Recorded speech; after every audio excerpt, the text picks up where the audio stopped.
I'm Milena, and until my 30th birthday, the most exciting part of my life was when the accounting firm I worked for decided to switch from PC to Mac. Yeah, not exactly headline stuff. But then, at a friend's birthday bash, everything changed. That night, I stood at the corner of a cramped living room, clutching a soda and feeling awkward in my too tight dress. The music was loud, way too loud for conversation, but apparently just right for him, Mark. He was a head taller than most, which was probably why he spotted me. He sauntered over with a confidence that made my heart skip. "Hey, you're Milena, right?" His voice was clear, even over the thumping bass. Yeah. And you are?" I sipped my drink, trying to look calmer than I felt. "Mark. I've seen you around. Mind if I join you?" He didn't wait for an answer, just took it as a given and stood next to me. "Not at all," I said, my voice nearly lost to the latest pop hit blaring through the speakers. "So, Milena, what brings you here tonight?" He leaned in, his tone casual, but his eyes intense. "Just here to celebrate Sarah's birthday. You know her long?" "Yeah, went to college with her. She keeps inviting me to these things." He shrugged. "Can't say no, can I?" We laughed, and it felt natural, easy. "I get it. I work with her. She's kind of hard to say no to." "An accountant, right?" she mentioned. He nodded like he knew all along. "That's right. Numbers are my game," I joked, though I usually found nothing funny about spreadsheets. "Sounds thrilling." He grinned, and I couldn't tell if he was mocking me or not. "Oh, absolutely. It's all wild parties and high stakes in the accounting world." We laughed again, and that's when I felt it, the ease of talking to someone who seemed genuinely interested in what I had to say. It was a new feeling, exciting and a bit scary. "You want to grab some air?" he suggested, tilting his head towards the backyard. I nodded, grateful to escape the noise. Outside, the cool air was a relief. "So, what's a guy like you doing in a place like this?" I asked, trying to sound smoother than I felt. "Just looking for a good time, I guess. And maybe someone cool to hang out with," he said with a smile that made his eyes crinkle at the corners. We talked about everything and nothing, movies, books we liked, how he was into graphic design but stuck at a corporate gig he didn't love. It was as if we'd known each other for years. As the night wound down, he pulled out his phone. "Can I get your number? I'd really like to see you again, Milena." I hesitated, not used to this kind of attention, but something about him felt right. "Sure," I said, punching my number into his phone. He smiled, his whole face lighting up. "Great. I'll call you. We should go out, just the two of us." "Sounds good," I managed, my stomach doing flips. I watched him go, a part of me still in disbelief that this was my life now. Maybe turning 30 wasn't so bad after all. Maybe it was just the start of something truly great. The days after Mark's call felt like a blur.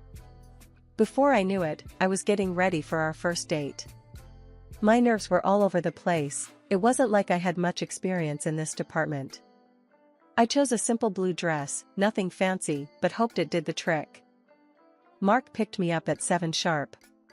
His car was a clean, well-kept sedan, nothing flashy, but it suited him. As I got in, he flashed me a smile that could knock you sideways. "You look great, Milena." "Thanks," I mumbled, my face probably red as a tomato. "You look nice too." Dinner was at this cozy little Italian place he knew. The food smelled amazing, but my stomach was doing somersaults. We ordered pasta, him with some fancy sauce and me with plain old marinara. "So, Milena, tell me something about you that no one else knows," he said, twirling his spaghetti expertly onto his fork. I chuckled, playing with my food more than eating it. "Well, I'm pretty boring. But I guess not everyone knows I can solve a Rubik's Cube in under 1 minute." He raised his eyebrows. "Really now? That's pretty cool. You'll have to show me sometime." "Sure," I said, starting to relax a little. "What about you? Any hidden talents?" "I make a mean breakfast burrito," he boasted with a grin. "Best you'll ever have." I'll take your word for it. Maybe you can prove it sometime, I teased. The conversation flowed, and for the first time in a long time, I felt like I was exactly where I was supposed to be. The next few weeks were a whirlwind. We saw each other constantly. Mark would come over after work, where I'd meet him for lunch near his office. He introduced me to his favorite spots around town, little nooks I'd never noticed before. It was like seeing the city for the first time. Things took a serious turn when he invited me to meet his parents, Jack and Mary. They lived in a small but cozy house filled with photos and knickknacks. Mary hugged me the second we walked in. "Oh, we've heard so much about you, dear," she said, squeezing my shoulders. "Mark, she's lovely." "Thanks, Mom," Mark said, and I could tell he was pleased. We sat down to dinner, and the conversation was non-stop. "So, Milena, Mark tells us you're an accountant. That must be interesting," Jack said, passing me the potatoes. "It has its moments," I replied.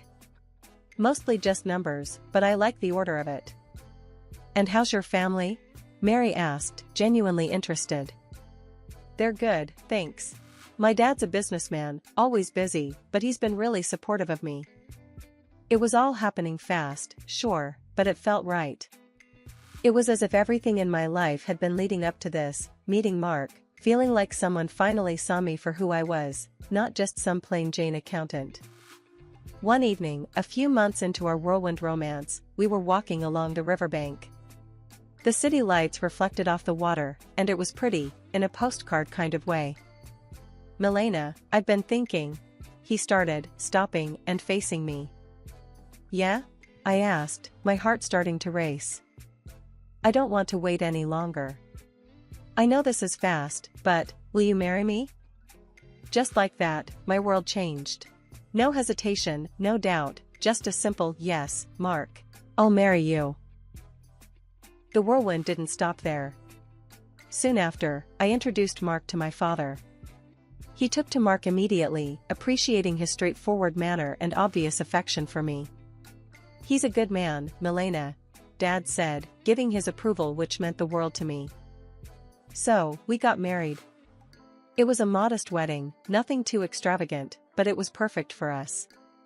I even found myself loving the way I looked in my wedding dress, something I'd never imagined. Smiling wide, I posted photos on my social media, sharing my joy with friends and family.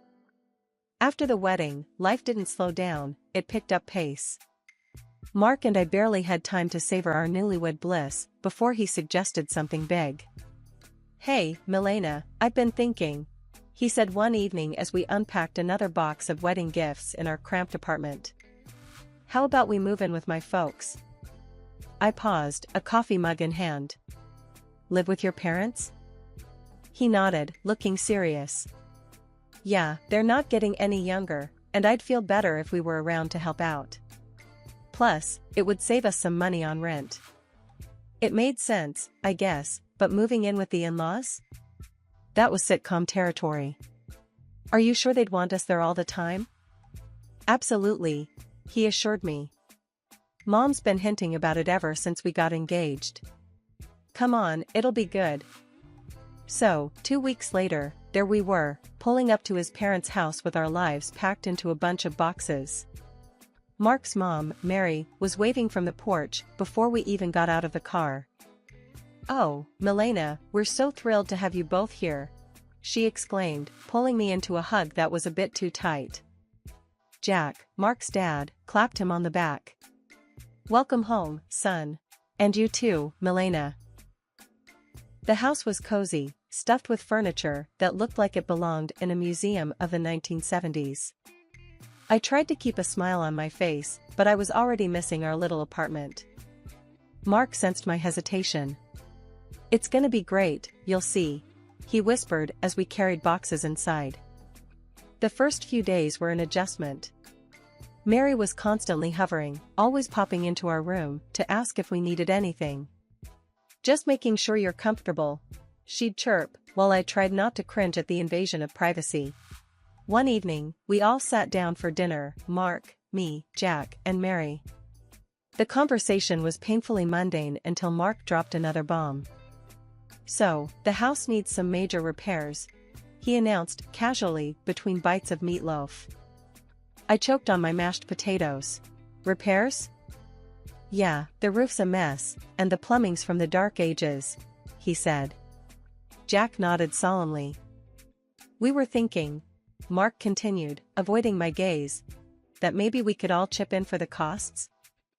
I glanced at Mary, who was suddenly very interested in her plate. "All of us?" "Well, I just got this pay cut at work," Mark muttered, "so I'm a bit strapped at the moment." There it was. I felt a knot form in my stomach. "I'll see what I can do," I managed to say, even though I wanted to say much more. Mary perked up, tears welling in her eyes. "Oh, Milena, that would be so helpful. You're such an angel." The next few weeks were a blur of contractors and repairs. I wrote checks and smiled through gritted teeth as Mary gushed about how wonderful the house was looking. Jack slapped me on the back. "You're really part of the family now, Milena." "Part of the family, sure. The part that pays for everything." One particularly grueling day, after yet another round of expensive decisions, I collapsed on our bed, exhausted. Mark came in and sat beside me. "Thanks for handling all this, Milena," he said, sounding almost sincere. "It's fine," I lied, staring at the ceiling. "Just didn't realize how much it would be." He squeezed my hand. "It'll all be worth it. This is for our future, right?" "Our future," I echoed, not quite sure whose future we were building anymore. As I lay there, listening to Mark's steady breathing, I couldn't help but wonder if moving in was the right decision. But there was no going back now. I was in this deep, and I had to see it through, whatever the cost. After the renovations, the house looked great, like something out of a magazine. Honestly, despite the financial strain, I felt a bit of pride looking around. We decided to throw a small dinner party to celebrate, just the four of us. That's when everything took an unexpected turn. We were in the middle of dinner, laughing and sharing stories, when Mary suddenly got quiet. The room felt heavy all of a sudden. She looked at Jack, then at us, and her eyes were teary. "We need to tell you both something important," she said, her voice shaky. Mark and I exchanged looks. "What's going on?" I asked, my stomach tightening. Jack took a deep breath. "The house, it's mortgaged. Heavily mortgaged. We owe $200,000, and the bank could take it away if we don't settle the debt in 2 months." My fork clattered to my plate. "What? You mean all the repairs we just paid for?" Mary started sobbing. "We were ashamed, and we thought we could manage it. But after the repairs and everything, there's just no way." I felt like I was in a bad dream. All the money, all the effort, it was for a house that wasn't even secure. "So what are you saying now?" My voice was sharper than I intended. "Well," Mark started, his eyes avoiding mine, "I was hoping, maybe, Milena, you could talk to your father." "Are you serious?" I snapped, my voice rising. "Ask my dad for $200,000? It's just, after his help, the house would be secure. For us, for our future," Mark pleaded. Mary's sobbing grew louder, making me feel like the villain in this crazy drama. "Please, Milena. It's our home. We've spent decades in this house." I was furious, but the tears and the pleading wore me down. I'll think about it," I finally muttered, feeling trapped. The next day, I called my dad, hesitantly explaining the situation. To my surprise, he agreed to help, but on one condition. "I'll give the money, Milena, but only with a formal agreement, a receipt. I want everything documented." When I relayed this to Mark, he wasn't happy. "Why does it have to be so formal? Can't he just trust us?" "It's $200,000, Mark. It's a lot of money, and he's just being cautious," I argued, feeling the divide between us grow. "He'll get his paperwork," Mark muttered, clearly annoyed. The paperwork was drawn up, and the money was transferred. Mary and Jack were relieved, constantly thanking me, but the air between Mark and me had changed. There was a coldness that wasn't there before. Just when I thought my life couldn't get any darker, tragedy struck with brutal suddenness. "Milena, it's your Aunt Judith." Her voice came through the line, shaky and choked. "Your dad, he had a heart attack. It's bad." My heart dropped to my stomach. "What? How? Is he?" "He didn't make it, honey. I'm so sorry." The phone nearly slipped from my hand. "No, that can't be right," I mumbled, numb. I hung up and turned to find Mark standing in the doorway. "What's wrong?" he asked, his voice low. "My dad, he's gone," I managed to say before everything inside me broke and I started sobbing. Mark came over and put his arm around me, but it felt like being hugged by a stranger. "I'm sorry, Milena," he said, and it sounded sincere, but I was too lost in my grief to really hear him. Exhausted from another long day of funeral planning and negotiations with the agency, I came home earlier than usual. I expected the house to be quiet, but as I inserted my key into the front door, I heard voices from the living room.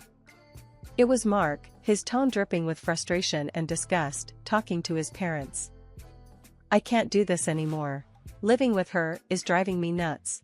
She's just, ugh, it's too much," Mark complained. His mom, usually so sweet and understanding, replied in a stern whisper, "You have to hold on a bit longer, Mark. We need to figure out what to do with those receipts your father-in-law had. Milena has them now. The sooner I get out, the better. I'll grab those receipts and destroy them. And then I'll start all over again with that rich beauty I told you about." Mark's voice was cold, calculated. I felt a chill run down my spine. Here I was, mourning my father, while the people I lived with were plotting behind my back. They weren't the loving family I thought I married into.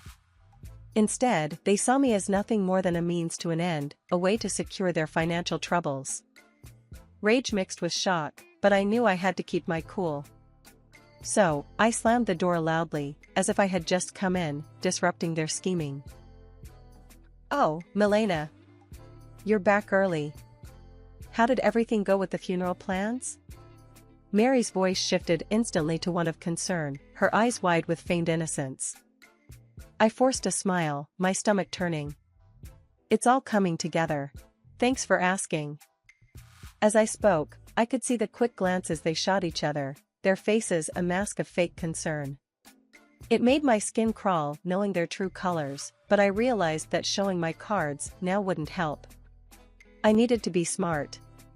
I needed to protect what was mine, and possibly even get some justice for their deceit. The funeral was somber, the air heavy with grief and murmured condolences. But as the ceremony wrapped up and we returned to Mark's parents' house, the true colors of the family I married into began to show. As we gathered in the living room, sipping on lukewarm coffee, Mark's demeanor shifted. His usually charming facade crumbled away, revealing something more sinister. With a cold laugh, he looked straight at me and dropped the bomb. "Milena, pack your things. You need to get out. I've got someone else now, someone better." His words should have been like a slap. I pretended to be stunned, but before I could respond, Mary chimed in with a snide giggle. "We've really had enough of you, dear. We only put up with you for your money." "What about the house?" I asked, feigning innocence. "The house that I paid to fix, the $200,000 I poured into it?" Mary laughed harder, as if I'd told the best joke of the year. "Oh, sweetie, this house is ours. You're nothing here." Mark's smirk widened. "And those receipts you're so proud of? Found them in your dad's house and burned them. They're gone." For a moment, I let them believe they had won. But then, I couldn't help it, I burst into laughter. My reaction confused them, their smiles faltering. "Why are you laughing? What's so funny?" Mark demanded. I wiped a tear from my eye, still chuckling. "You three are just pathetic. You think you're so clever. The receipts you destroyed? They were copies. The real ones are safe with my lawyer." The color drained from both their faces. Mark's arrogance turned to panic. "You can't prove anything," he stammered. "I can, and I will," I shot back, my voice steady and firm. "Now, I want my money back, all of it, or my next call is to the police." Mark and Jack looked at each other, their earlier confidence replaced by fear. Jack, usually so bold and brash, began to plead. "Milena, please, let's talk about this. We can sort something out." With the truth now out in the open and the leverage squarely in my hands, the negotiations with Mark and his parents dragged on longer than I expected. It was clear they were trying every angle to sway the terms in their favor, but I wasn't about to budge.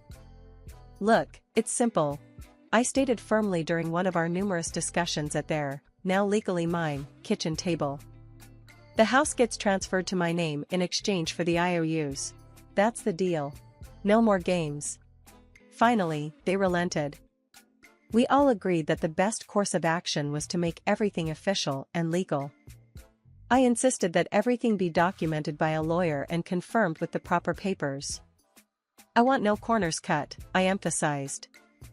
At the lawyer's office, the atmosphere was tense as documents were signed and notarized. I watched closely as each signature was applied, ensuring there was no room for further deceit. Once everything was finalized, I collected the documents related to the transfer and turned to Mark's mother, who looked deflated yet somehow still carried a hint of her former haughtiness. "I'll be keeping these in a safe place," I said, holding up the papers before slipping them into a folder. "Just to ensure no one is tempted to pull any stunts." With the legalities handled, the divorce proceedings were straightforward. Mark was quiet, his earlier arrogance nowhere to be seen. When the final papers were signed, I felt a weight lift off my shoulders, a chapter closed. On the day they moved out, I stood on the porch of my now fully owned house and watched. Mark, his mom, and dad carried their belongings to a rental van, their movements slow, the mood somber. I couldn't help but feel a mix of satisfaction and sorrow. This wasn't how I imagined my marriage ending, but under the circumstances, it was the best possible outcome. After everything settled down and I began to enjoy my newfound peace, word got back to me through friends about Mark and his predicament. Apparently, the grass wasn't greener on the other side. His mistress had dumped him not long after our divorce. And his parents? They were now crammed into a tiny apartment, a stark downgrade from the comfortable house they once had. It seemed karma had caught up with them quicker than I expected. Despite their situation, they started reaching out to me, bombarding me with calls and messages, probably hoping to weasel their way back into my life, or at least my house. But I was done with their deceit. I blocked their numbers without a second thought and blacklisted them on all social media. It was liberating, cutting the final threads that connected us. One afternoon, as I was enjoying a quiet moment with a book in my living room, a knock came at my door. Peering through the peephole, I saw Mark standing there, a pathetic figure holding a bouquet of flowers. The audacity of it made me scoff. Opening the door, I couldn't help but laugh outright at the sight of him. "Really, Mark? Flowers?" He shuffled uncomfortably, the bouquet seeming to wilt along with his spirits. "Milena, I've realized so many things. I was wrong, terribly wrong. Remember when you told me I disgusted you?" I interrupted, leaning against the door frame, not bothering to hide my amusement at his discomfort. "What changed, Mark? Run out of options?" He looked down, the shame clear on his face. I made mistakes. But I'm here to make things right." I shook my head, almost feeling sorry for him. "Almost. You're not here to make things right, Mark. You're just desperate to get back to your comfortable life. But guess what? That life doesn't exist anymore. Not for you." His face fell, and he took a step back, as if my words were physical blows. "Milena, please. Save it," I cut him off sharply. "I want you to leave. Don't come back here. We're done. Forever." Mark stood there for a second longer, his hope visibly crumbling. Then, without another word, he turned and walked away, his shoulders hunched in defeat. Returning to my book, I smiled to myself. The quiet of the house wrapped around me like a comforting blanket, a stark contrast to the chaos that once reigned here. I was finally at peace, living life on my terms, and no bouquet of flowers or sweet talk could disrupt that. I was truly, finally free.